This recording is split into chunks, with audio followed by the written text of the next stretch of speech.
ketika ada bisnis yang kurang tidak dimiliki bisa membagi orang.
Saya nyetir ya. Oke. Kakak di luar. Kali ini. Hei, berikan aku rambut.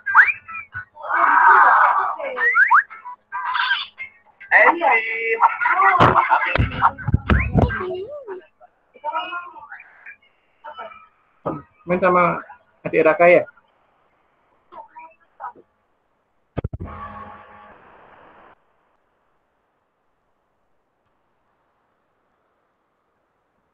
Apa? Mana? Eh,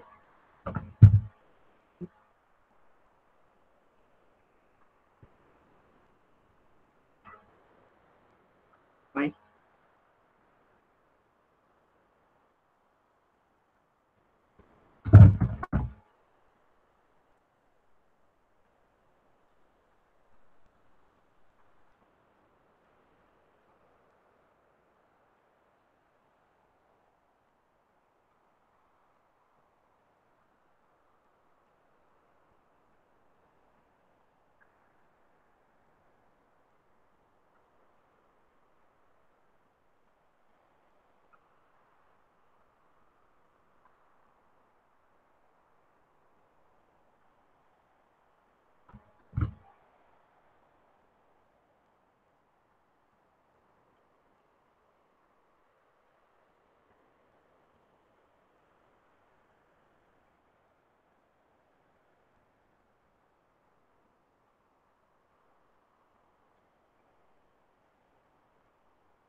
Yep.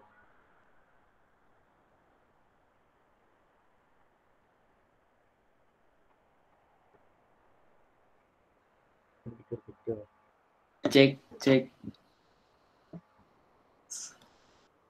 Oh, Sekarang kita masih nunggu yang belum datang ya semua.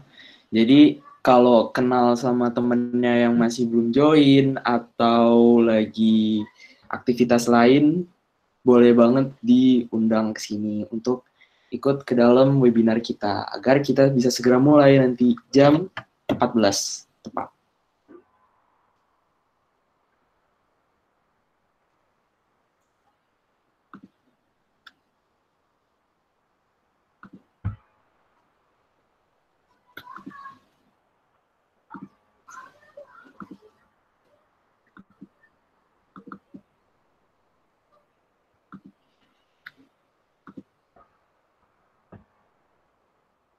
nah yuk. Cek. Cek, Ya, cek, dengeran, Pak. ya? Iya, Dengeran, betul Pak. ya. Oke. Sip.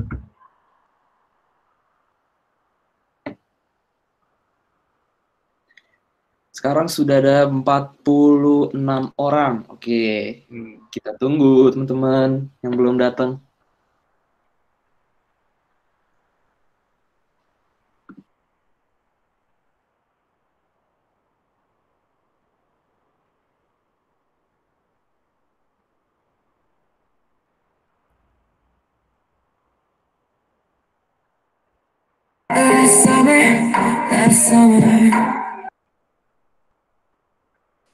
Teman-teman nanti juga selama acara tolong dimatikan juga ya untuk mikrofonnya. Sama tolong juga diperhatikan biar nggak lagi presenting. Nanti takutnya bisa mengganggu slide yang lagi ditampilkan. Sip.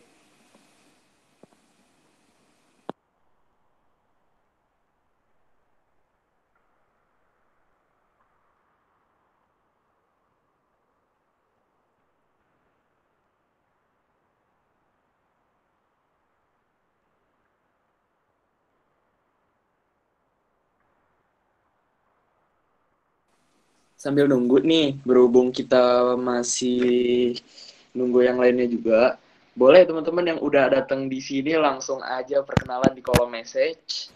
Di messengernya langsung tulis nama kalian, kalian dari mana, kalian sekolah di mana, biar kita bisa kenalan di sini.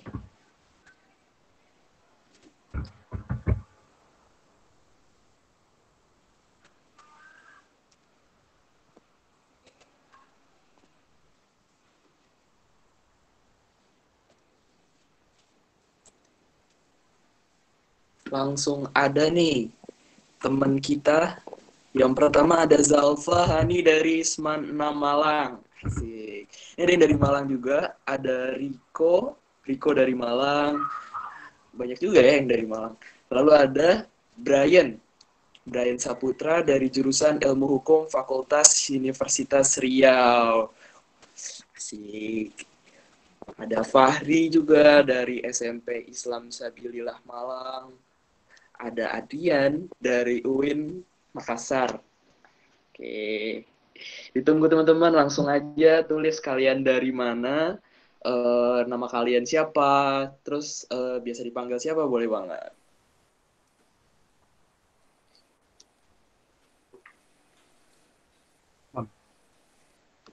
Ih, rame nih. Sekarang udah ada 60 orang. Oke, masih kita tunggu buat teman-teman yang belum datang, atau kalian sekali lagi masih punya teman yang belum join, boleh langsung diundang, boleh diajak, kasih linknya. Tapi ini buat yang ada di dalam grup aja ya. Jadi kalau teman kalian yang bukan dari grup atau dari luar, jangan di-share linknya.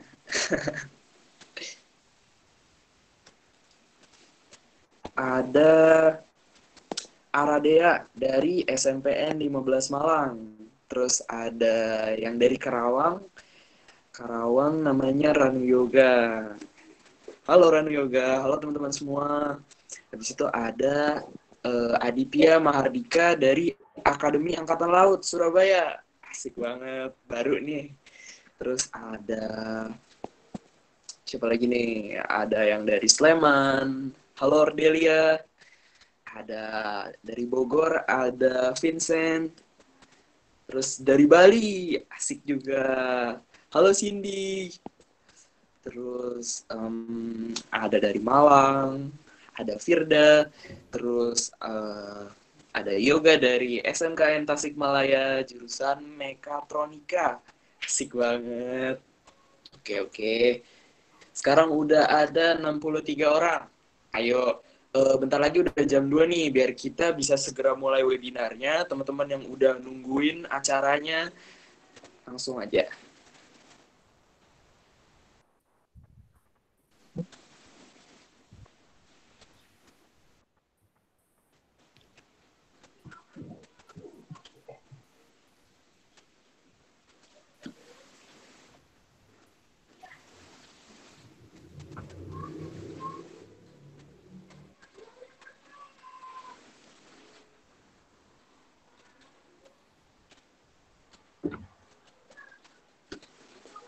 Wih, udah masuk baik lagi message-nya. Terus juga ada siapa lagi nih? Halo Garneta dari Mansidoarjo. Terus ada Waalaikumsalam Naufal dari Mandua Kudus. Terus ada Prajna dari Narada School. Halo Nat. Halo Prajna.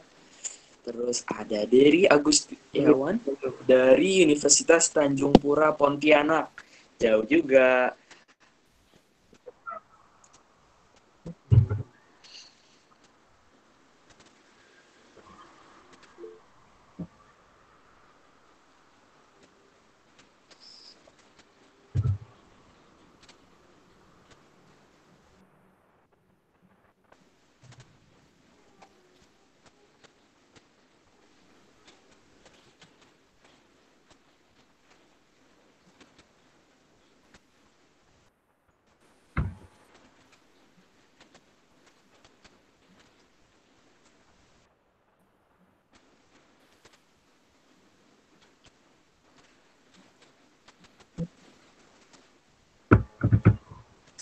Teman-teman juga jangan lupa untuk tetap aktif di lomba-lomba karya ilmiah berikutnya. Dari IESA sendiri, walaupun di situasi corona ini, kita masih tetap ada opsi lomba online nih teman-teman.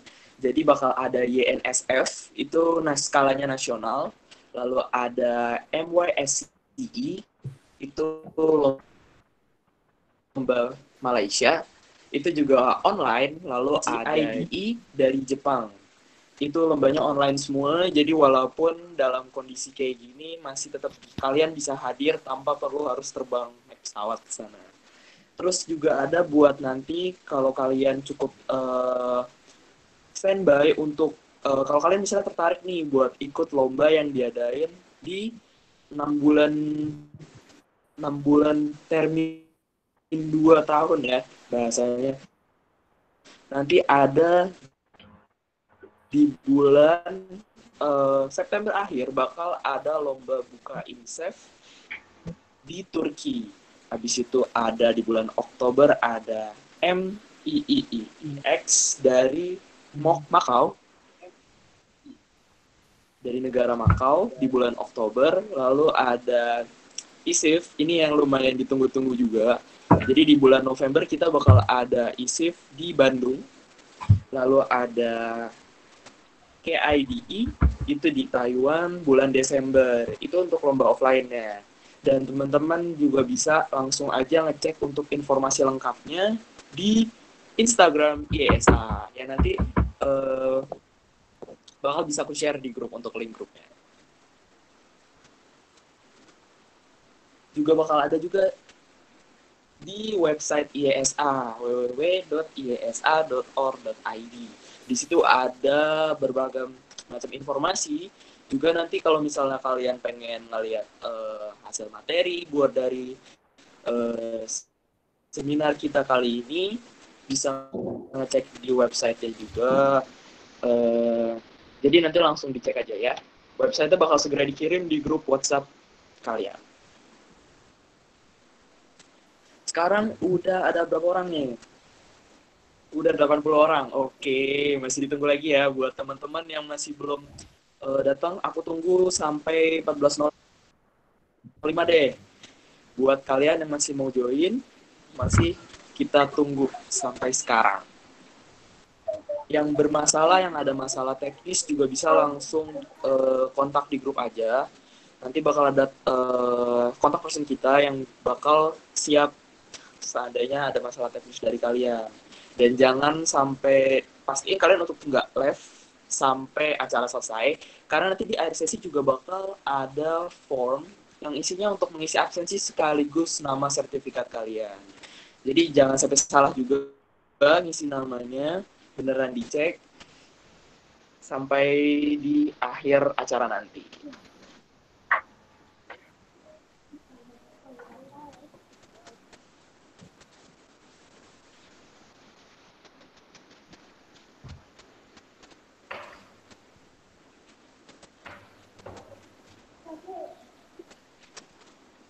Udah 88. Oke, ayo dong kita sampai 100-an orang gitu. Nanti biar kita udah rame kan, udah asik hawa-hawanya.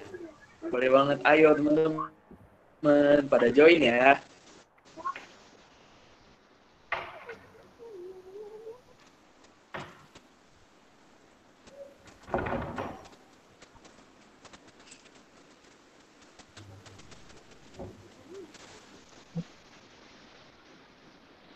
Ayo kita lanjut kenalan lagi deh. Di sini aku udah ngeliat ada Fadila Nur Nafisah dari SMA Negeri 4 Tebing Tinggi. Terus ada Halo Afifah di Sidoarjo. Terus ada Mikael dari SMA Negeri 2 Sampit, Kalimantan Tengah. Wih, jauh juga. Asik. Halo semua, pokoknya selamat datang buat teman-teman di sini. Karena udah jam 14:05, langsung aja ya aku mulai. Atau kita nunggu sebentar lagi ya. Oke deh.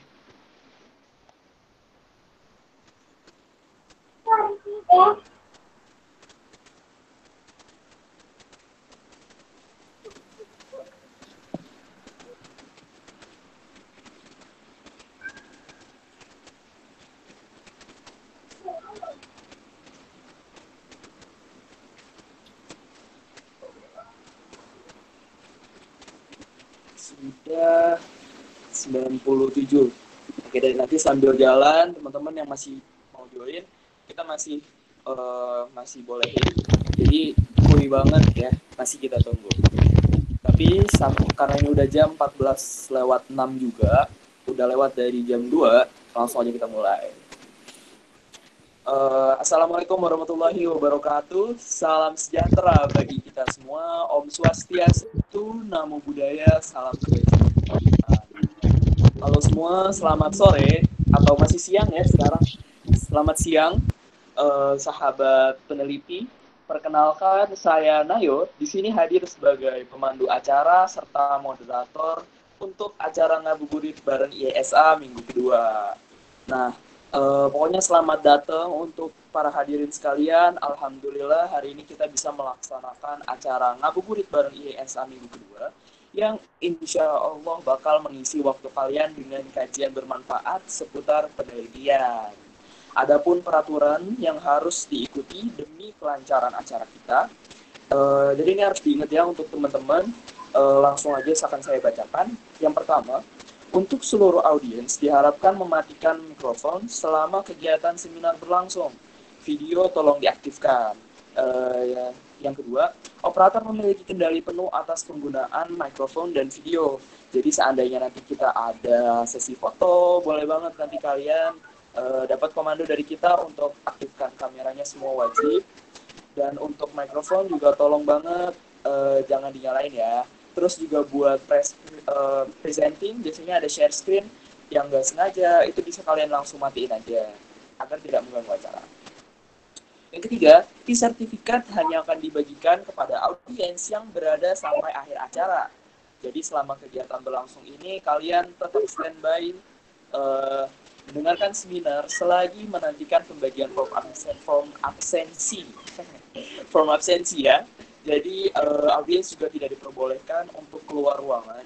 Jika keluar ruangan maka tidak dipersilahkan untuk masuk kembali.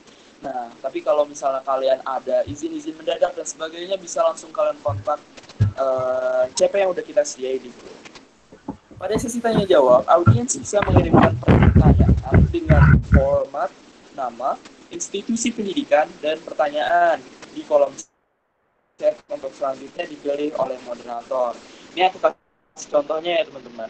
Jadi kalau misalnya kalian buka di website lewat laptop, itu ada di kolom sebelah kanan. Itu kalian tinggal tulis aja, ini aku contoh.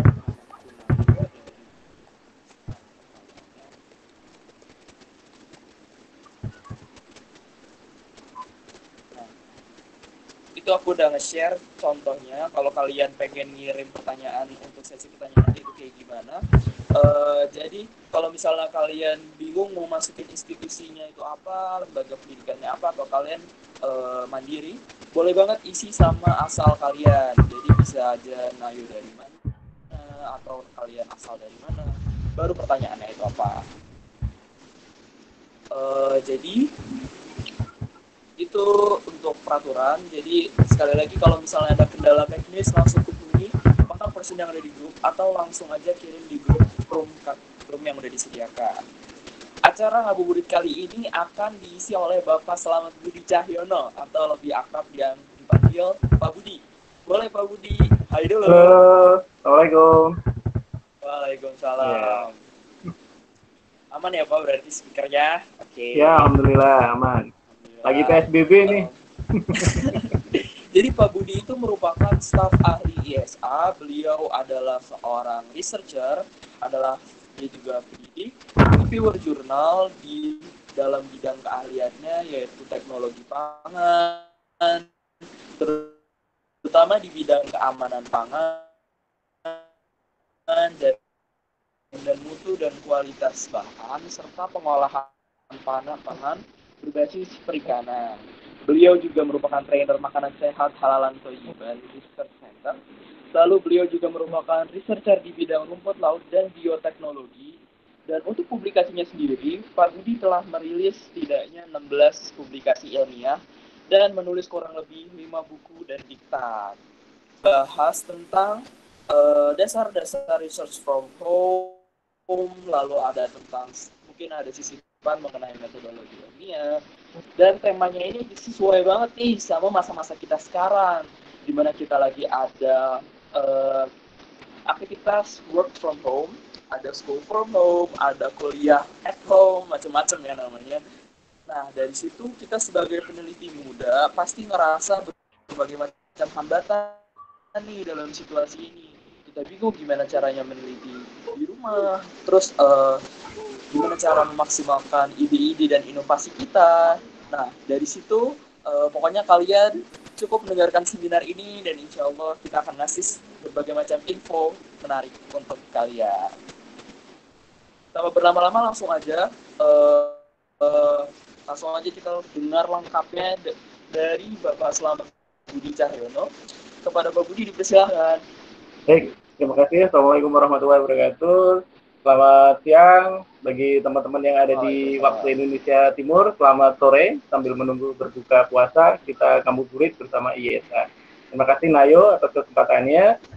Baik, ini untuk pertemuan yang kedua ya. Kalau kita review sebentar terkait pertemuan kemarin, ya, bagaimana sih kita menciptakan karya, utamanya bidang karya ilmiah, di kala pandemi Corona atau COVID-19. Nah, di sini kalau kemarin kita ada 3 langkah utama untuk kita bisa berkarya. Ada 3, 1 tahu, mau, dan mampu. Ya. Kemudian langkah-langkahnya, bagaimana sih kita mewujudkan ide, kemudian kedua, mentransformasi, dan yang ketiga, bagaimana kita mengkomunikasikan karya tersebut. Nah, pada kesempatan kali ini, kita akan menyampaikan, kita berdiskusi bersama, bagaimana karya ini bisa dihasilkan di dalam keterbatasan, utamanya research from home, atau riset kita dilakukan di sekitar rumah kita. Apalagi di bulan puasa saat ini. Tapi ini bukan menjadi halangan kita untuk selalu tetap untuk berkarya. Gitu. Baik, bisa ditampilkan terlebih dahulu, Mas Nayo, terkait slide ini ya. Oke, bagi teman-teman yang ada di Jabodetabek, kemudian di sebagian Surabaya, Sidoarjo, Gresik, dan sebentar lagi Malang Raya, ya, sudah diterapkan PSBB. Jadi betapa terbatasnya waktu ruang gerak kita, bahkan sekolah tadi disampaikan Mas Nayo, sekolah, kantor, kuliah, semua dilakukan by online, ya, dilakukan di rumah. Nah, ayo kita mulai untuk tetap bisa berkarya. Ibaratnya pohon yang baik adalah pohon yang berbuah. Nah, begitupun juga kita untuk bisa bermanfaat bagi orang lain, apa yang dikenal dari kita adalah karya kita. Bagaimana Thomas Alva Edison, ya, terkenal karena menciptakan lampu. Dan masih banyak penemu-penemu yang lain. Kalau di Indonesia ada Pak Habibie dengan pesawat N295 dan sebagainya. Baik. Oh ya, saya lihat di sini ada beberapa, bukan cuma hanya siswa, tapi juga ada mahasiswa dan ada beberapa yang sudah senior. Ini barangkali guru pembimbingnya ya, Mas Nayo ya. Ya, salam kenal dari saya, Slamet Budi Cahyono. Ya, oke. Bisa ditampilkan, Mas Nayo? Ya, sudah ditampilkan, boleh di-pin aja presentasinya. Oke, baik. Ya. Oke, kita mulai dari apa sih itu ilmiah? Kata kunci dari ilmiah di sini, ya, setidaknya ada 4 kata yang mendefinisikan sebuah karya itu dikatakan ilmiah. Yang pertama adalah logis, 2 empiris, 3 metodis, 4 adalah objektif. Nah, dari definisi ini kita bisa mengambil kesimpulan bahwa tidak harus, ya, karya ilmiah tidak harus dalam bentuk penelitian. Karena ada beberapa yang tidak dalam penelitian. Sebagai contoh, esai. Esai itu tidak penelitian, tetapi berupa kajian pustaka. Di situ. Nah, bagaimana langkah-langkahnya? Tadi sempat saya singgung pada pertemuan sebelumnya. Ada 3 langkah ketika kita buat karya ilmiah. Yang pertama buat ide. Di sini bukan ide bagus saja, tapi ide tepat lah. Tepat, dilihat nanti kita bisa diskusi bersama. Setidaknya ada 4 faktor yang mendasari sebuah ide itu dikatakan tepat. Kemudian kedua, kalau sudah punya ide, bagaimana kita menuangkannya, mentransformasi. Apakah itu dalam bentuk prakonsep, konsep, desain, proposal, dan sebagainya. Nah, yang ketiga adalah bagaimana kita mengkomunikasikan karya ilmiah kita. Gitu. Baik, tanpa berpanjang lebar lagi, kita masuk kepada ranah ide. Nah, ide di sini riset yang bisa dilakukan di skala keterbatasan waktu, kemudian keterbatasan ruang gerak kita. Nah, yang bisa dilakukan di rumah adalah coba kita lihat dari diri kita dulu, apakah itu dari hobi kita atau dari permasalahan kita. Bagi yang suka hobinya tentang pangan, utamanya ini mendekati Lebaran, ya separuh bulan puasa ini, ya Ramadan ini, pasti orang sama ibu-ibu, kemudian remaja putri pasti berpikiran untuk ayo kita buat kue. Nah, tapi dari situ mari kita coba menciptakan sebuah kue yang bukan cuma hanya enak, tetapi juga sehat. Nah, bisa dikatakan di sini adalah healthy food atau bahkan minuman. Nah, sekarang di kondisi corona seperti ini banyak yang dibuat mulai dari imunostimulan, prebiotik, intinya adalah untuk meningkatkan daya tahan tubuh kita. Nah, itu satu. Ada ide sendiri pun untuk memenuhi kriteria tepat, setidaknya ada 4. 1, urgent. 2, visible. 3, relevan. Yang keempat adalah fungsional. Ide dikatakan tepat jika 1, sesuai dengan karakter. Karakter apa? Karakter diri, karakter lingkungan, dan karakter, kalau ini mau dikompetisikan, berarti karakter dari lombanya. Yang kedua, terkait konteks, situasi dan kondisi saat ini. Nah, kalau setiap corona saat ini, banyak penelitian terkait hand sanitizer, tentang alat kesehatan, ventilator, kemudian bilik desinfektan, dan sebagainya. Dan yang ketiga adalah sesuai dengan kapasitas. Nah, ini. Nah, di sini saran saya ketika bagi peneliti pemula, kalau bisa ada punya grand design. Oh ya, saya sukanya tadi disinggung oleh Mas Nayo. Background saya adalah di perikanan, lebih spesifik pada rumput laut. Maka saya coba breakdown dari penelitian rumput laut itu, ya, kita lanjut Mbak, Mas, ya. Dari rumput laut itu bisa untuk pangan, bisa untuk kesehatan atau farmasi, bisa untuk bidang pertanian, kemudian biokatalisator, sampai ke bahan bakar atau biofuel. Oke, lanjut. Untuk bidang pertanian, nah ini biasanya kalau yang di rumah yang suka bercocok tanam itu bisa dilakukan. Nah, dari sini kalau kita lihat konteksnya, kita coba lihat isu-isu apa sih yang bisa kita angkat di kala pandemi corona. Ini saya bagi ada 4 bidang, mulai dari STEM ya, science, teknologi, engineering, art, and mathematics. Dan di sini ada food stock, kemudian suplemen, statistik analisis, ventilator, desinfektan, dan sebagainya.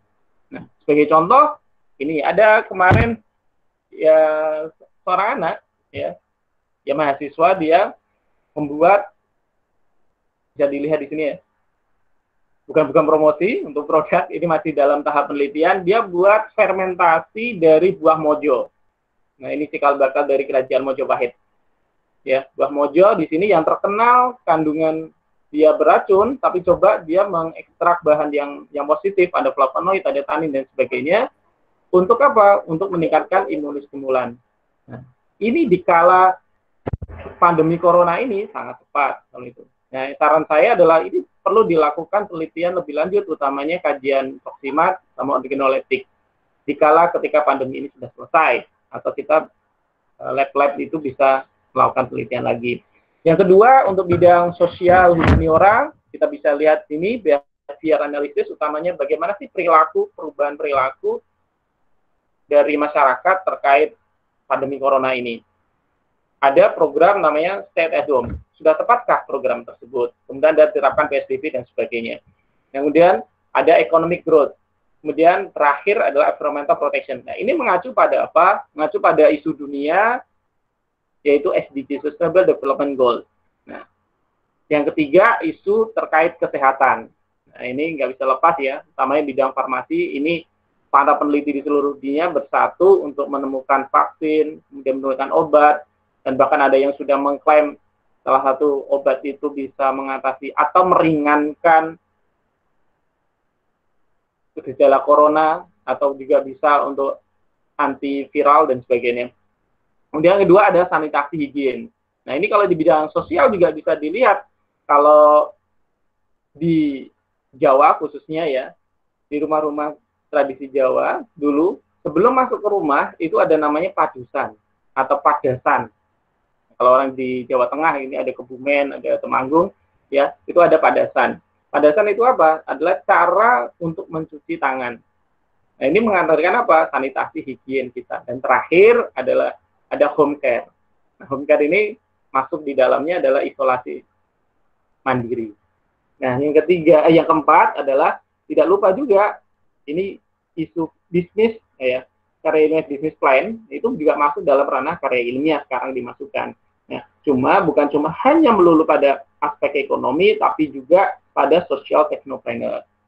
Nah, yang kedua, sekarang banyak adalah self knowledge, dan yang ketiga adalah bagaimana kita bisa mengurangi hoax rejection, mengurangi ini ya, berita-berita yang tidak benar. Oke, bisa dilanjut Mas? Nah, ketika kita sudah menemukan ini, saran adalah kita buat namanya bank ide. Bank ide itu apa? Buat folder, apa itu di laptop atau di HP, ya. Ada yang punya note ya di note, ditulis, gitu. Kenapa? Ide muncul itu kapan saja dan di mana saja. Nah, terkadang kelemahan kita itu pada saat bagaimana menuangkannya ini dalam bentuk tulisan agak sulit. Makanya tulislah dalam satu kata. Suatu saat ketika ada waktu longgar, ada waktu senggang, bisa dikaji lebih dalam lagi terkait ide-ide tersebut. Dan yang ketiga, nah, ini perlu di-share. Di-share apa? Di komunitas. Nah, ini kan teman-teman di pelajar, kemudian di mahasiswa, ada namanya kelompok-kelompok ilmiah atau kelompok ilmiah remaja, atau KIR, kemudian ada kelompok research, kemudian riset dan sebagainya. Nah, itu bisa dioptimalkan. Nah, tentunya ada dilakukan buat namanya logbook. Nah, logbook ini adalah catatan harian seorang peneliti. Jadi, ide kita tercatat, terdokumentasi, ya. Untuk apa? Agar kita tidak diambil. Nah, kekhawatirannya diambil sama orang lain. Gitu. Nah, dari sini perlu dilakukan rumus bagaimana kita tetap produktif. Rumusnya, lanjut Mas Nayo, bisa di-share slide-nya. Nah, ini saya sebelum masuk ke rumusnya, saya lanjut pada metode dulu. Cek Mas. Ya. Metode ini yang bisa kita lakukan, yang relevan dilakukan di rumah adalah metode penelitian berdasarkan studi pustaka atau kajian sekunder. Yang di sini penelitian dibedakan jadi dua ya, kajian pustaka sama eksperimen. Eksperimen sendiri ada kuantitatif sama kualitatif. Jika eksperimen tidak bisa dilakukan ya di rumah, yang harusnya bisa dilakukan di lab, perlu dikuatkan pada kajian-kajian studi pustaka. Dan yang ketiga, tidak perlu ini juga, ini data pendukung ya, perlu ada data pendukung, ada namanya opini atau argumentasi. Banyak sekarang media-media yang memfasilitasi opini atau argumentasi kita, itu bisa dimuat, baik itu di artikel ilmiah, di majalah, di koran, media cetak, atau yang lain. Tentunya yang terstandar, ISSN atau ISBN. Oke, lanjut. Untuk metode selanjutnya, teknik pengumpulan data. Nah, teknik pengumpulan datanya, ini ada primer sama sekunder. Kalau primer, tentu penelitian di laboratorium atau di lapang. Kalau sekunder adalah kajian pustaka. Ada tingkatannya. Yang pertama adalah jurnal, yang paling tinggi. Kemudian ada buku induk, ada buku ilmiah populer, bisa buku pelajaran, buku diktat kuliah, kemudian artikel ilmiah bisa dari majalah, buletin, dan sebagainya. Yang terakhir adalah internet. Ingat, hati-hati, internet rata-rata semua, sama yang pelajar yang baru ya, penelitian itu berdasarkan internet semua. Padahal ada batasan kalau kita riset, maksimal adalah 20%. Lanjut pada rancangan percobaan. Ini saya sampaikan ada apa sih RAF, apa sih RAL, gitu.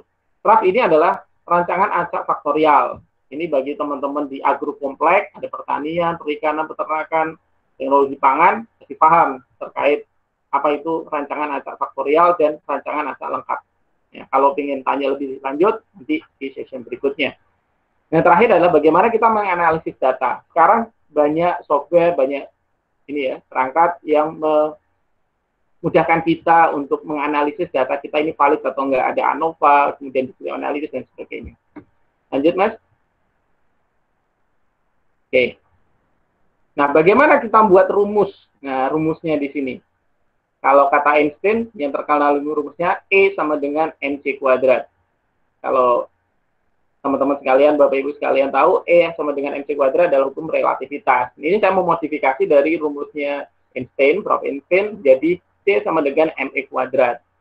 C-nya adalah great atau champion, itu sama dengan terletak pada me, dirimu, tapi bukan dirimu yang biasa, tapi dirimu yang luar biasa. M di sini adalah ada mapping, memetakan tadi. Ya. Sudah saya petakan, mulai dari petakan diri, petakan lingkungan, petakan potensi yang ada, petakan masalah, dan sebagainya. Dan E bicara tentang efektif dan efisien. Nah, tentunya ini tadi. Ide bagus banyak, tapi ide tepatlah yang menang.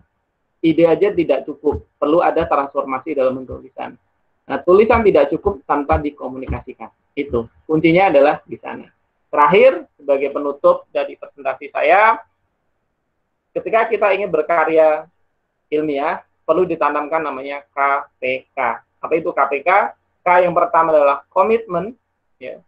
Biasanya di awal itu semangat-semangatnya, tapi di pertengahan agak kendor. Ini maka diperlukan P. P itu apa? Profesional. Profesional dalam waktu, biaya, sama kapasitas kamu. Kalau ada teman-teman mahasiswa di bidang sosial, bicara tentang sosial. Yang tertarik di bidang kesehatan, bicara tentang kesehatan. Atau kolaborasi. Nah, itulah disebut nama profesional. Yang terakhir, K. K yang kedua inilah konsisten. Karya yang baik adalah karya yang selesai. Intinya itu. Karya yang benar adalah karya yang sesuai dengan kajian ilmiah. Dan yang ketiga, karya yang baik, benar, terakhir adalah enak. Enak itu hubungannya tentang kemanfaatan. Terakhir, dibutuhkan namanya mentor atau pembimbing. Nah, sekarang di era informasi saat ini, banyak ya, kita bisa mendapatkan guru-guru, tapi guru yang benar-benar memiliki kapasitas maupun kapabilitas. Terakhir, inilah karya kita. Oke, baik. Karya yang juara tentunya. Itu yang bisa saya sampaikan. Mari ya, tetap berkarya di tengah pandemi corona. Terima kasih. Wassalamualaikum warahmatullahi wabarakatuh. Ya, itu yang bisa saya sampaikan. Silakan kalau masih ada waktu, kita lebih banyak diskusi di sini. Baik. Itu Mas Nayo. Ya. Oke, terima kasih banyak Pak Budi. Jadi materinya udah cukup. Sekarang kita sambil ada sesi diskusi juga. Jadi buat teman-teman yang punya pertanyaan, boleh banget langsung disampaikan. Boleh langsung ditulis di kolom komentar. Nanti pertanyaannya akan kita bahas bareng-bareng ya. Nanti langsung ditanyakan dan dapat jawaban langsung dari Pak Budi.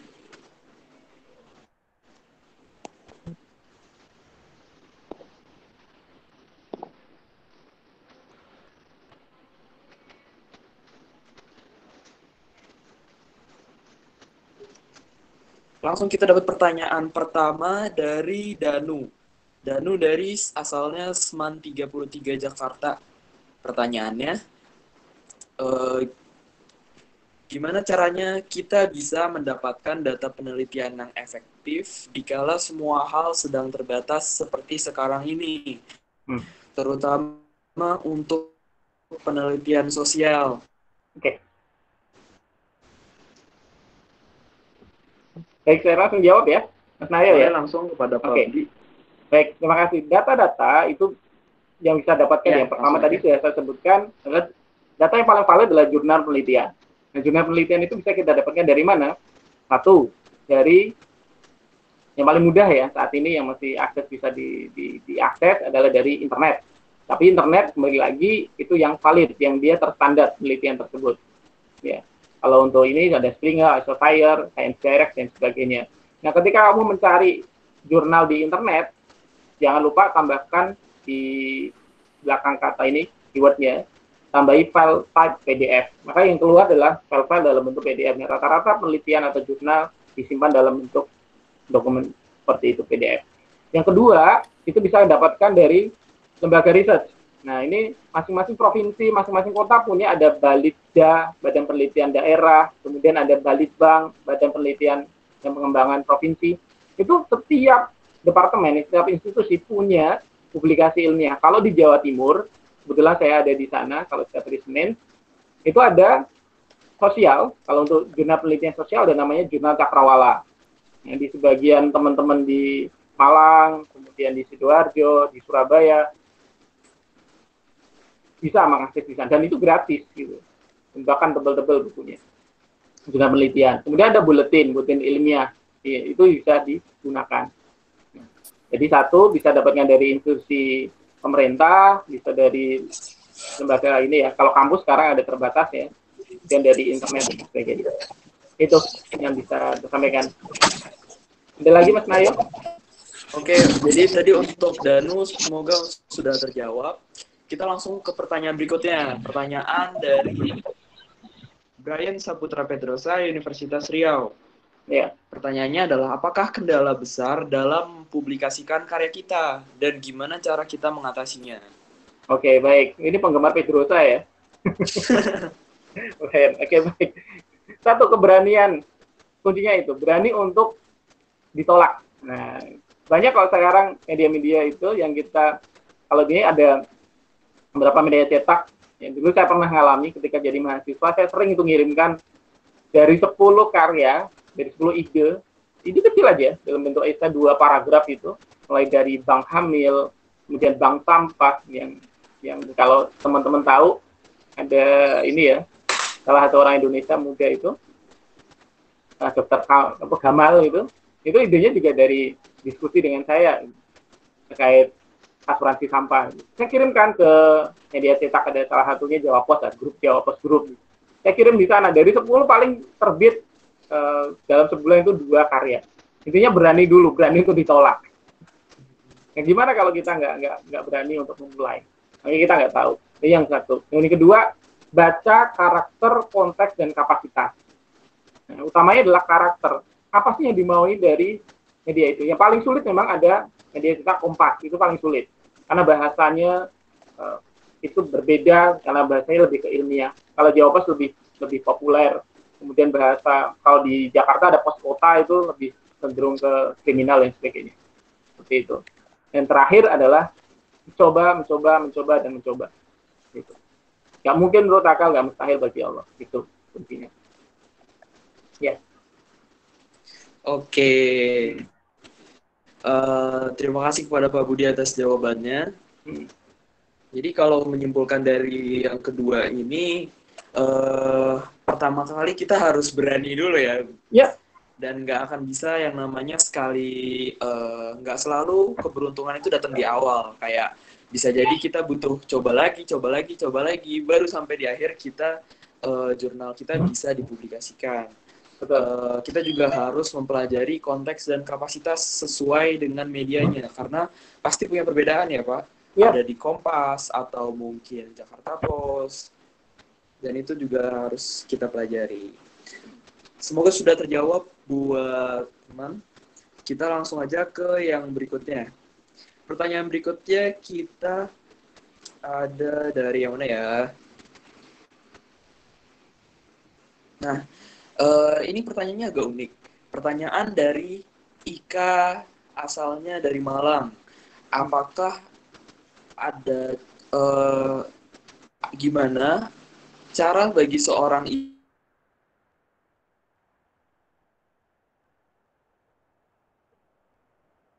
ibu rumah tangga yang ingin berkarya untuk membuat dari mentor? Halo? Sekali lagi, bagaimana cara seorang ibu rumah tangga yang ingin berkarya untuk membuat research? Dan bagaimana cara menemukan seorang mentor? Iya, baik. Ini pertanyaan ini ya, sangat khas ibu banget. Baik. Nah, biasanya apa sih yang kita sukai dari ibu, utama ibu-ibu yang sukanya masak ya? Nah, dari masak itu coba, kalau biasanya bikin brownies gitu ya. Bagaimana kita juga brownies rendah kalori? Nah, kalau selama ini kalorinya itu bisa 300 kilokalori, itu bisa ditekan. Apa yang mengakibatkan kalori itu tinggi pada makanan daripada brownies itu? Ada satu anak dari Malang kalau nggak salah, anak SMP 23 ya, saya masih ingat ketemu di Malaysia ketika dia buat pengganti tepung terigu dari Barringtonia asiatica. Itu kalau saya kenal dulu ketika di kuliah, bahkan ada beberapa riset saya tentang Barringtonia, itu tanaman beracun, buah beracun itu. Tapi dia bisa mengolahnya, ya buah beracun, ada taninya, cuma di bagian bijinya. Nah, dia coba mengolahnya, kemudian memfortifikasi atau menambahkan pada cookies. Nah, pada cookies, ternyata kandungannya seratnya lebih tinggi, kemudian kadar kalorinya sesuai dengan di tubuh ya kan, sama di polisakarida dan sebagainya. Dan dia mengujikan karena dia anak SMP. Nah, SMP tidak bisa dong untuk melakukan penelitian di lab, bahkan tidak boleh kalau di Brawijaya. Maka dia buat, Pak, saya buat produk ini, tolong diujikan. Nah, diujikan di lab, kebetulan ada Tridharma Perguruan Tinggi ya, salah satu lab yang memfasilitasi itu, dapat keluar kandungannya sesuai ini sampai ke kandungan kadaluarsa waktu itu. Diikut sertakan lomba ke Malaysia, alhamdulillah menang, dapat 2 medali emas. Nah, kalau untuk ibu-ibu bisa lakukan itu. Atau ini, minuman-minuman yang sederhana aja, di lingkungan sekitar kita. Gitu. Kalau Malang kan terkenalnya apel. Ya. Kalau sari apel banyak. Ya. Tapi kalau sari bunga apel kan belum banyak yang dimanfaatkan. Nah, kenapa? Di dalam bunga apel itu ternyata ada senyawa flavonoid dan senyawa bioaktif yang bisa untuk meningkatkan daya tahan tubuh. Itu. Atau keju kalau Malang ya, itu terkena olahan susu.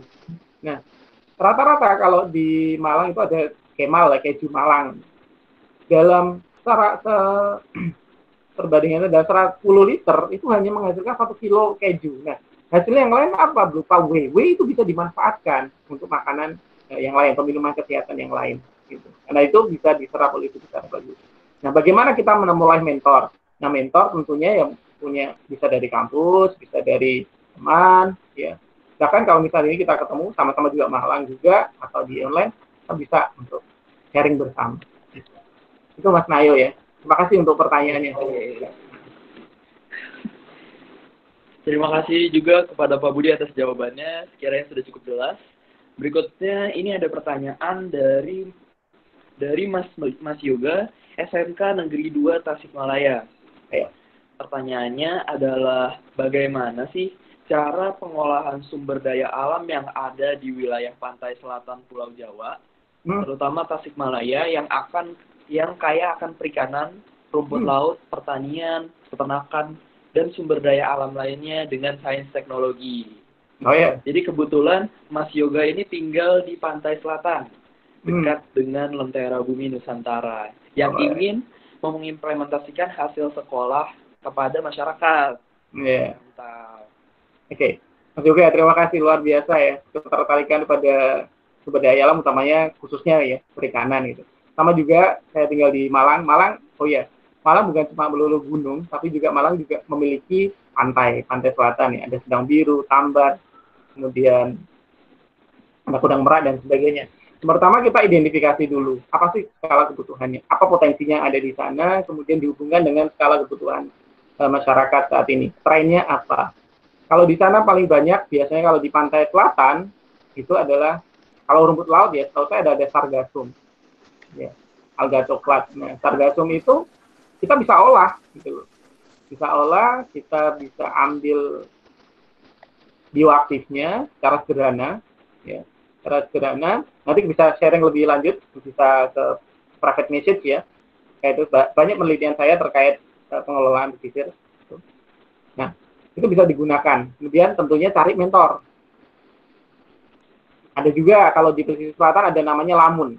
Nah, lamun itu ternyata memiliki kandungan bioaktif yang bisa menyerap karbon lebih banyak daripada masker, yaitu masker pada umumnya. Gitu. Nah, masih banyak lagi kalau untuk ini. Kemudian ada mangrove. Mangrove bisa untuk mulai dari makanan, kemudian dari kesehatan, pertanian, fertilizer, kemudian biokatalisator, kemudian pakaian, sampai ke bahan bakar dan sebagainya. Ya. Nanti ada beberapa saya bisa kirimkan beberapa buku atau ini ya publikasi yang pernah saya bikin terkait pengelolaan sumber daya pesisir, terutama di pantai selatan. Itu. Itu Mas Nayo ya. Bisa kontak nanti Mas Yoga ya.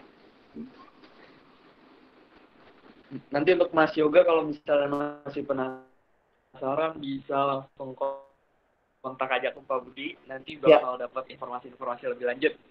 Ya. Terima kasih juga kepada Pak Budi atas jawabannya. Sekiranya cukup lengkap. Berikutnya kita ada pertanyaan dari Ozi. Jadi gini, tadi kita sudah. Nah, yang ini pertanyaannya, jadi mengenai ide penelitian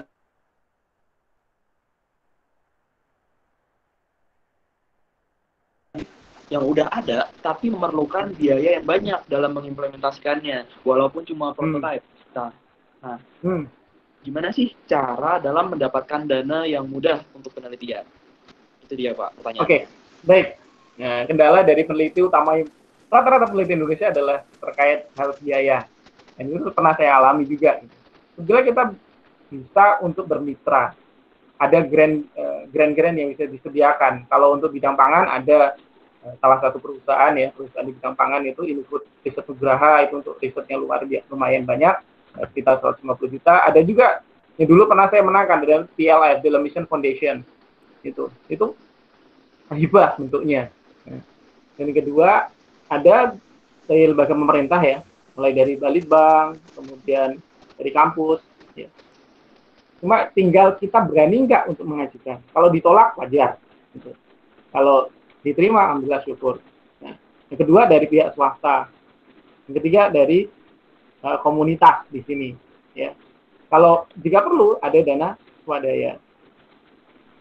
Ya. Nah, gimana cara meyakinkannya? Nah, tentunya dibutuhkan namanya track record atau portofolio dari penelitian kami. Penelitian yang tidak muluk-muluk tetapi implementatif. Syukur-syukur kamu sudah ada merancang atau ada research plan mulai dari ide, penelitian, prototipe, bahkan pada uji skala terbatas. Dulu pernah saya melakukan penelitian ini, agak lama, ya, hampir 14 tahun yang lalu. Saya buat namanya, ketika itu belum ada tren, ada namanya Seaweed Go Public. Itu sempat ditertawain banyak. Bahkan profesor saya sendiri pun menertawakan. Buat apa kamu sibuk-sibuk mikirin kayak gini? Nah, ternyata 2 tahun setelah itu ada program pemerintah namanya revitalisasi perikanan. Salah satunya ya rumput laut. Nah, itulah booming. Akhirnya dana itu mengalir luar biasa itu. Bahkan sampai ini alhamdulillah mengantarkan saya ke beberapa negara untuk presentasi terkait riset tersebut. Ya. Itu Mas Nayo ya. Utamanya adalah kamu punya track record, punya portofolio, dan punya research plan yang jelas. Jangan muluk-muluk, tapi yang konkret gitu. Dan salah satunya juga yang tadi saya dapat dari Pak Budi adalah intinya sebenarnya yang simple aja ya, cukup yang simple tapi dia berkualitas dan bisa menarik perhatian dan sesuai dengan tren terutama, itu jauh lebih potensial untuk mendapat penerimaan atau biar bisa dilihat dari pihak-pihak lain, dan dari situ kita bisa dapat dana, kita bisa punya kerjasama baru, bahkan penelitian kita bisa dikembangkan sampai ke skala pemerintah. Ada lagi nih, kebetulan ada salah satu peserta ya, kebetulan dari Malang kemarin saya ngejuri juga, bukan nepotisme, kebetulan dia penelitiannya ini tentang Barringtonia, salah satu penelitian saya tentang Barringtonia, ya, dia buat itu Barringtonia sebuah tanaman di pesisir pantai digunakan untuk ini solar organik. Nah, untuk kapasitas anak SMA itu sangat berat. Maka ketika dia penelitian saya sarankan coba kamu cari peneliti tentang elektronika organik. Nah, akhirnya ketemu ada 2, satu ITB, satu lagi Brawijaya. Nah, Brawijaya kebetulan pas ketika dia penelitian ternyata itu teman saya. Dia gak ngomong kalau itu penelitiannya di laboratorium teman saya. Ini ada juga nih. Ada ini saya lihat kemarin ketemu di Surabaya waktu di NICEF ya, ICEF, ASEAN Innovative Science Entrepreneur Fair gitu. Nah, di situ ternyata pertama mereka ada swadaya dari teman-temannya sendiri. Timnya ini kuat, kemudian gimana kamu bisa melakukan ini? Ini penelitian yang anak SMA tidak bisa. Iya Pak, memang anak SMA tidak bisa, tapi kita batasi. Kita mampunya sekian, kemudian kita dibimbing, kita cari mentor. Kebetulan mentornya adalah saya kenal baik bahkan. Gitu. Kemudian kita difasilitasi sama bapaknya ini di labnya dan sebagainya. Ini bisa share di sini. Ada Zalfa kalau nggak salah, kita lihat ya, ini ada Zalfa ini. Ya, Zalfa bisa diaktifkan Zalfa ya. Nah, ya. Ini bahkan penelitiannya ini disupport, bahkan kemarin kan ya publikasi ya di ini ada Zalfa ini. Iya, Pak. Dari ya. Jawa. Bisa diceritakan ya. Ini pengalamannya kemarin mulai dari ide sampai dapat prestasi itu. Namanya di ini ya, kita mendapatkan pendanaan dan sebagainya. Sempat di-spread katanya ya. Sempat putus asa karena biaya mahal. Iya. Gimana Pak? Ya, kemarin dapat bantuan alhamdulillah dari sekolah, sama juga bantuan dari kemarin ada sama teman-teman juga gitu. Ya. Dari pemerintah kampus ada nggak? Pembimbingnya siapa waktu itu dari kampus? Dari kampus kemarin Pak Eka Maulana. Pak Eka Maulana itu salah satu dosen terbaik ya di Brawijaya, itu rekan saya dulu 7 tahun satu kontrakan dengan saya. Bahkan ternyata pembimbingnya Pak Eka. Nah ini salah satunya Zalfa ya. Nanti bisa sharing-sharing untuk lebih jauh lagi Mas Nayo. Iya. Halo. Oke, selamat ya Zalfa ya, terus ditingkatkan ya penelitiannya ya. Iya, terima kasih Pak. Ya. Oke. Dan saya rasa masih banyak ada lagi. Ini ada juga ada pembimbing kemarin saya ketemu ya. Ternyata luar biasa kalau mereka open, sampaikan tanpa harus dalam tanda kutip ya meminta, tapi kita menawarkan gitu. Punya bargaining position, insya Allah juga akan jadi jalan kita. Gitu Mas Nayo ya. Oke? Ya. Oke. Ada lagi?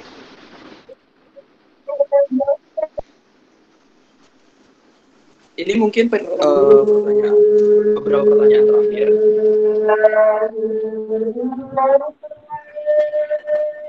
Jadi pertanyaan ini dari Nurul Asri Khalifah dari PKN TAN. Jadi pertanyaan ini cukup menarik. Pertanyaannya, penelitian sosial humaniora sejauh ini tidak terlalu signifikan pengaruhnya dibandingkan dengan penelitian saintek. Nah, apa sih yang bisa membuat penelitian sosium itu berbeda dan unik di antara karya-karya lain? Apakah peneliti di instansi pemerintah seperti LIPI bisa berasal dari jurusan sosium? Oke. Iya pertanyaannya Pak. Baik. Nah ini yang jadi keprihatinan kita. Sebenarnya memang realitanya seperti itu ya. Kalau di Indonesia itu kalau tidak ada produk, tidak ada yang bisa dipamerkan, ya. Kalau penelitian kuantitatif, ya, kita nggak dianggap. Terutama penelitian sosial itu kan penelitian kualitatif, ya. Kalau metode, sistem dan sebagainya. Tapi sebetulnya kita, terutama ISA sekarang sudah membuat klaster-klaster sendiri untuk sosial humaniora sendiri, kemudian sains sendiri, teknologi sendiri, ya teknologi engineering jadi satu ya, juga matematika dan sebagainya. Nah, sebetulnya ada kalau LIPI itu, tahu saya ada LKIR itu bidang sosum, dan sosial budaya. Kemudian di bidang pemerintah Kemendikbud juga ada, gitu. Tinggal kita masuknya kemana, ranah mana. Nah, untuk saat ini semestinya di tengah pandemi corona ini banyak penelitian-penelitian terkait sosial yang kita bisa angkat. Sebagai contoh, bagaimana sih analisis dampak work from home atau school from home pada kekerasan ini ya, utama ini orang kerja ya.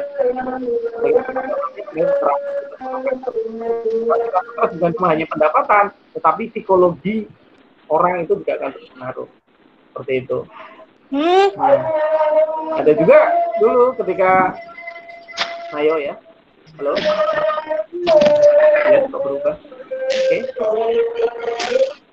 Ketika Boleh ada, tolong. Mas Randi boleh dimatiin mikrofonnya. Halo, Rani. Oke, silakan lanjut, Pak. Oke, ya. Oke, baik. Nah, kalau itu ada penelitian terkait bagaimana sih perilaku perubahan fungsi alun-alun. Nah, itu ada juga anak penelitian itu ternyata luar biasa mengkaji secara ini ya, analisis penelitiannya. Perubahan fungsi alun-alun dari fungsi biospiritual pada fungsi ekonomi. Kan banyak sekali fungsi alun-alun beralih dari spiritual ke ekonomi ya, untuk sarana hiburan saja atau taman bermain dan sebagainya, ternyata berpengaruh luar biasa pada dampak biospiritual.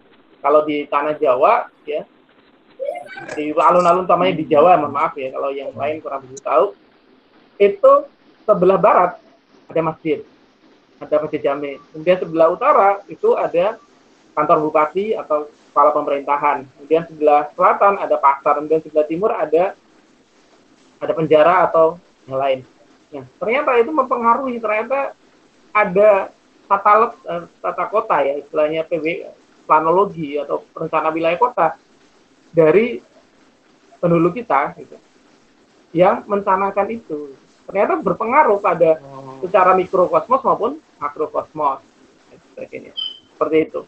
Dan untuk bidang sosial, ayo tetap berkarya, ya. Masuklah pada bidang yang tepat, bukan bidang dilawan dengan sains seperti itu. Atau kombinasi. Ada dulu ketika di ISTEK ya, untuk kompetisi di ISTEK di Bandung kemarin, ada dia gabungkan anak sains, anak sosial, sama bahasa. Dia kolaborasi membuat sebuah video reality untuk penanggulangan narkoba. Itu kan luar biasa itu. Itu kan juga isu-isu sosial, tapi dikolaborasi ke isu sains dan teknologi. Dan tentunya ada bahasanya. Itu Nayo ya. Jadi tidak hanya berdiri sendiri, tapi kolaboratif, itu yang collab tuh, kalau bahasa anak sekarang ya. Ya, dan yang bagusnya juga kita harus melihatnya dari kayak see a bigger picture. Jadi jangan mengerucutkan penelitian itu cuma pada yang saintifik aja, atau mungkin kita cuma memperhatikan kalau yang saintifik aja, yang sosum aja, dan mereka berdua sebagai kajian terpisah. Padahal aslinya mereka justru bisa berkolaborasi dan itu menghasilkan yang lebih outstanding lagi ya pada outputnya. Oke, sepertinya udah sangat terjawab pertanyaannya. Dan karena ini juga udah mau pukul 3 sore, sepertinya udah nggak kerasa, kita udah lebih dari 45 menit. Dan tapi sayangnya masih banyak pertanyaan yang masih belum terjawab.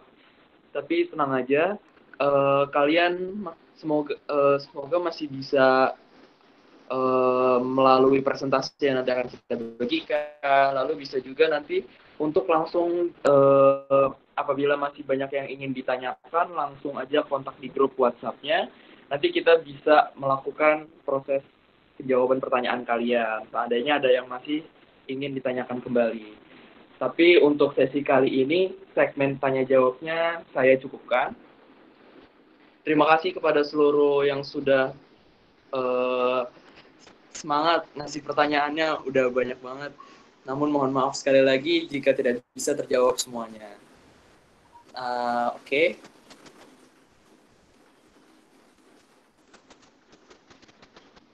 Jadi kami juga ingin menginformasikan untuk terus stay tune dengan informasi seputar ngabuburit bareng IESA berikutnya, yang pasti bakal ngundang tamu yang lebih wow lagi, dengan materi yang lebih asik lagi. Pokoknya tetap stay tune banget dengan informasi berikutnya.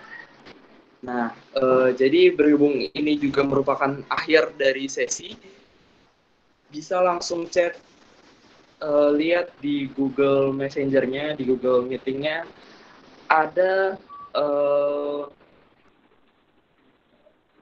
link Google Form yang bisa kalian copy, terus kalian paste di website itu digunakan untuk mengisi absensi kalian di minggu ini sekaligus pendataan nama sertifikat. Itu bisa dilihat, jadi aku udah kirim di Google Messenger, di chatnya, di kolom chat ada bit.ly presensi Pabudi week 2. Boleh dicek aja langsung di Messengernya.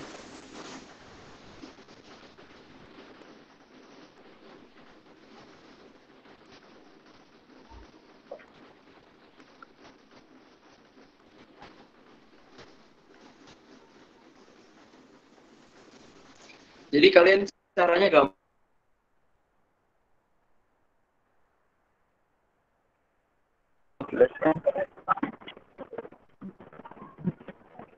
Punya? Oke, masih.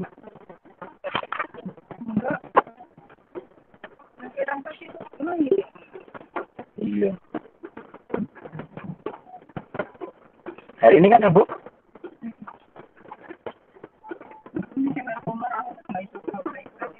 Aku juga nggak install dulu. Saya mau ini, earphone. Ada suaranya ya?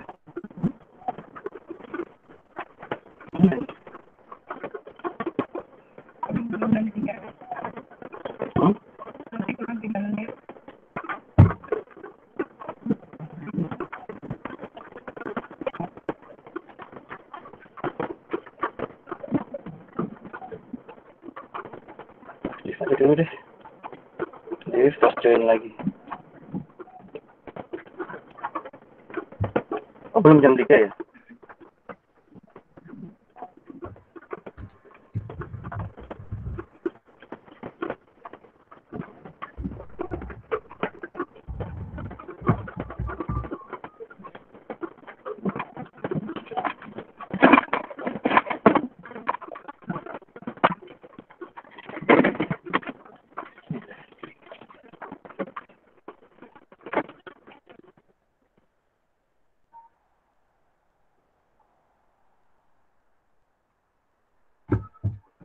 Langsung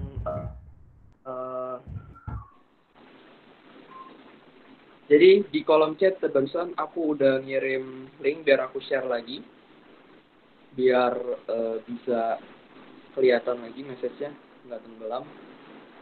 Kamu cukup copy paste sesuai dengan yang link yang udah aku kasih.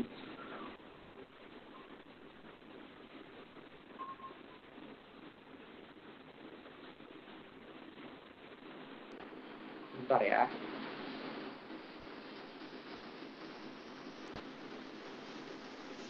Atau nih aku ada versi panjang linknya. Seandainya link yang simple tadi susah untuk dibuka.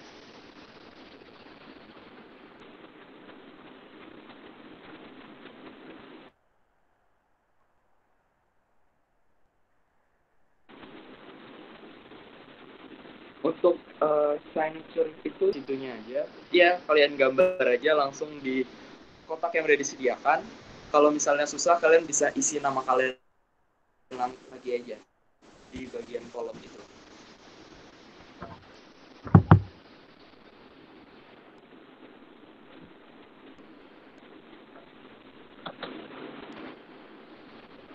Boleh yang sudah selesai mengisi absensi langsung diaktifkan kameranya.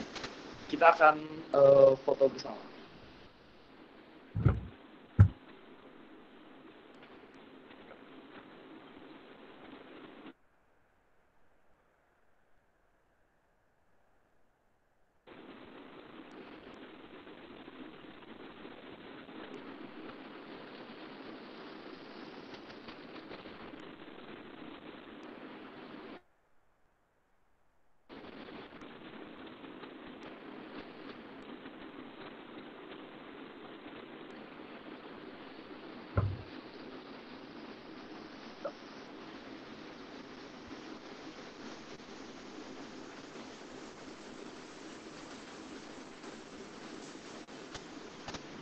Kirim lagi ya linknya biar nggak ketinggalan. Wait ya, wait. Direkam aja.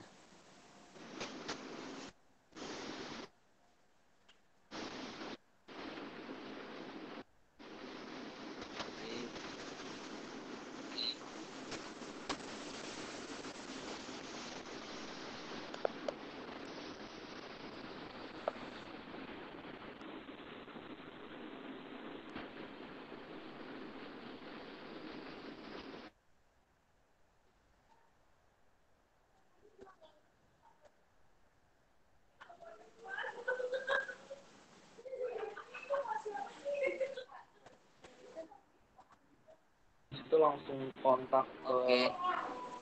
technical person kontak person yang udah kita kasih untuk memastikan biar nggak ada double data.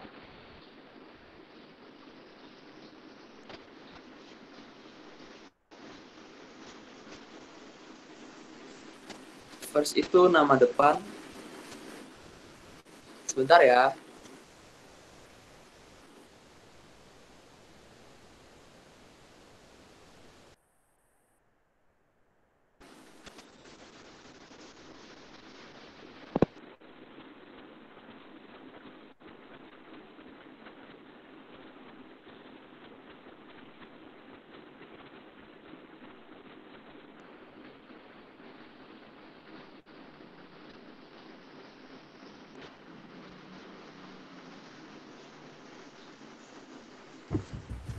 Oke, teman-teman boleh sekali lagi dinyalakan kameranya biar kita bisa foto bareng. Habis ini masih akan disediakan waktu juga kalau kalian masih berusaha buat mengisi form absensi. Boleh semuanya diaktifin kameranya. Aku kasih aba-aba ya kalau udah siap semua.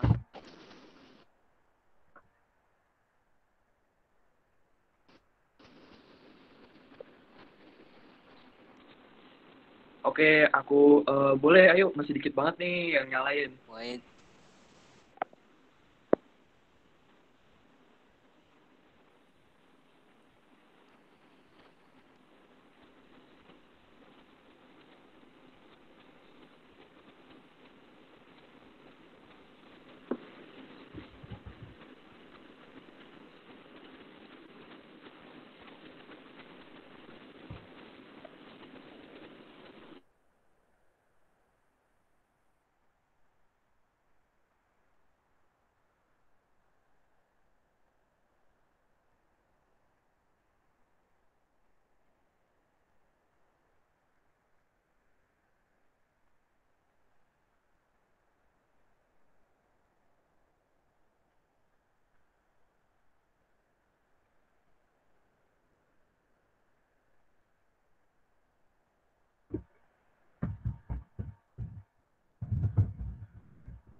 Oke, kalau aku akan foto ya.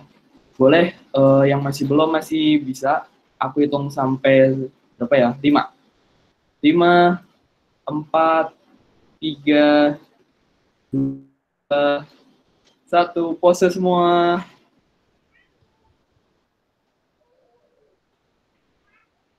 Oke, sekali lagi ayo yang belum nyalain kamera langsung nyalain aja. 4. Ayo ditunggu lagi nih. Ayo pada diaktifin semua kameranya. 5, 4, 3, 2, 1.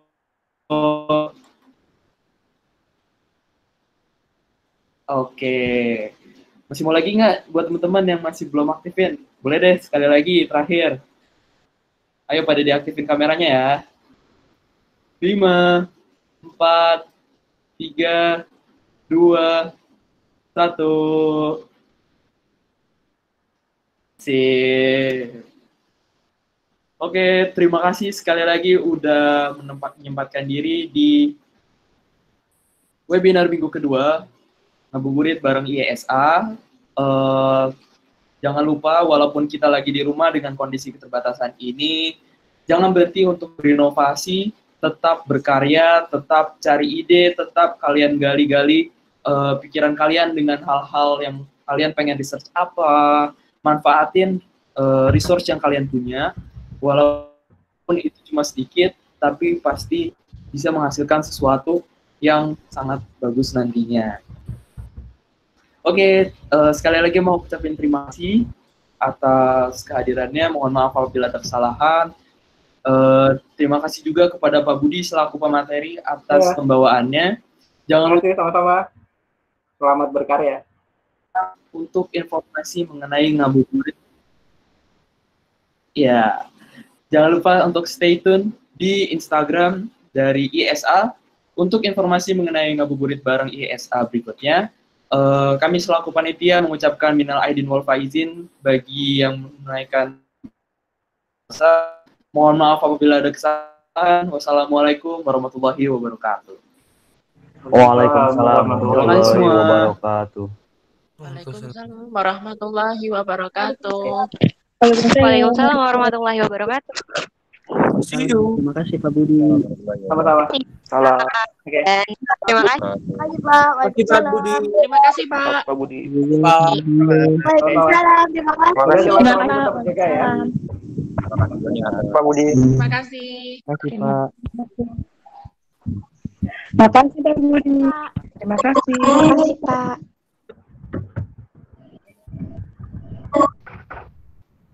Jangan lupa untuk absensi ya. Sisi Kak. Biar aku share lagi linknya. Ya sudah Kak. Oke. Sisi.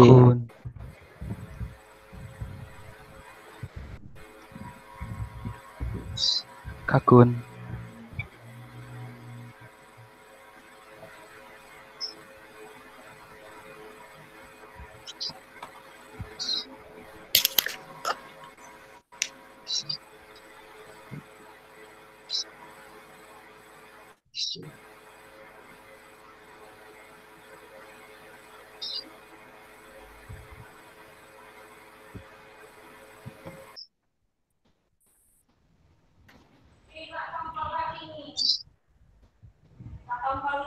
Nggih.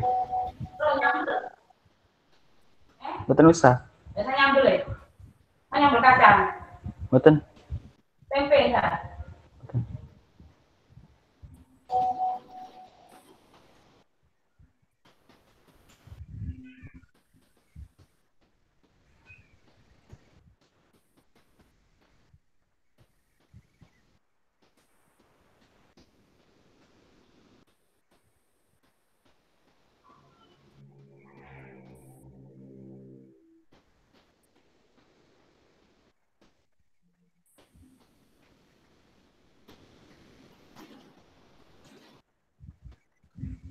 Teman-teman yang udah selesai mengisi absensi sudah diperbolehkan untuk keluar ya. Sudah diperbolehkan. Sekali lagi terima kasih udah datang di webinar minggu kedua IESA.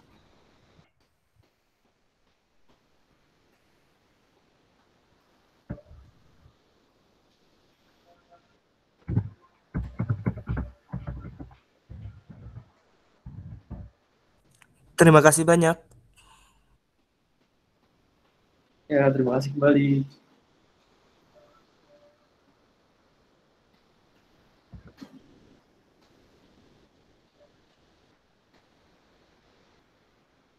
Hah?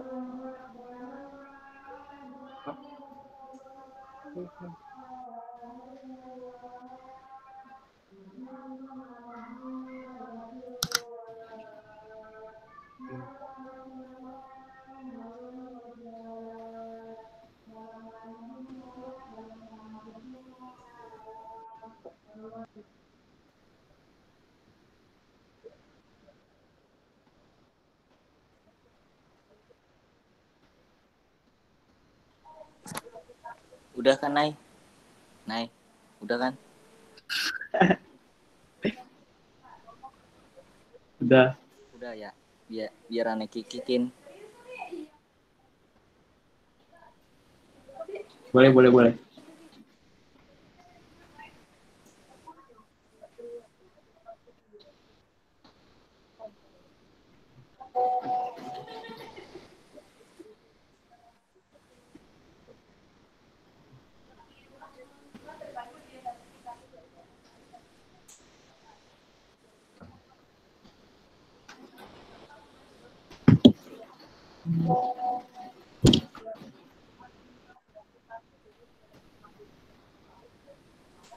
Oke.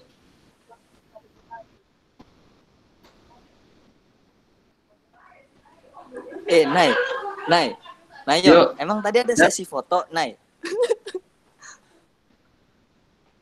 Ada, tapi gue motret kok. Oh, lu motret? Itu gue Gua udah motret ngirim cuman- kok di grup. Gue juga udah ngirim. Oh yaudah, nggak apa-apa, gue lengkapin aja. Iya, ntar lu kirim juga. Kagak, tadi gue aneh aja. Di sini gridnya cuma 16 kan, Nay? Orang 160. Itu gue lagi nyari caranya itu. Jadi kecil. Gimana caranya? Save gak ya?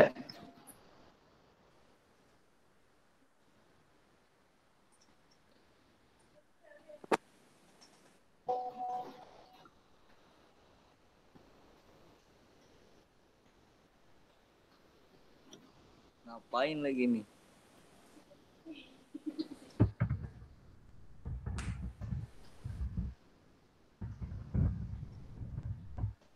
Sama sih sebenarnya di gue juga kagak banyak-banyak banget.